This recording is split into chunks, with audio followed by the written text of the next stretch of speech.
I can answer it, I think, by asking you this question. Why don't Matthew and Mark and Luke talk about being born again? Why does John in the Gospels, why is he the only one to talk about being born again in John 3?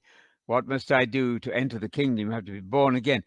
Do you find that born again language in Matthew, Mark, and Luke? The answer is no. So this is simply a very natural thing. You and I speak the same language. We may use different phrases.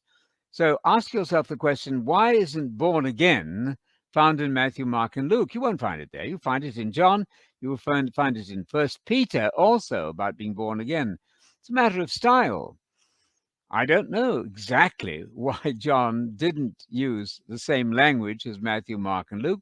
The fact is that he did not. So allow for different speakers to have learned different ways of speaking. The point is, though, of course, to be born again is related to accepting the gospel. So whether or not you use the word evangelion, which is gospel or good news, or whether you use the word about being born again, which is accepting the gospel, it wouldn't matter. In those days, they didn't fuss over that because they knew, because they were part of that whole language experience that we are not part of, they know that the same equivalent terms, for example, the parable of the sower, which Jesus said is the most important parable of all, in Mark's gospel, he says it's if you don't understand the parable of the sower, you haven't got any clue at all. You're wasting your time.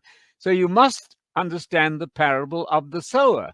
Well, I don't think John actually spelled out the parable of the sower exactly, but the sense of it, the meaning of it, he certainly has in mind when he talks about being born again. So the art of Bible study is to combine all of the information together. One verse interprets another. The art is to put all of it together, combine it, and then you will have the whole of the truth available.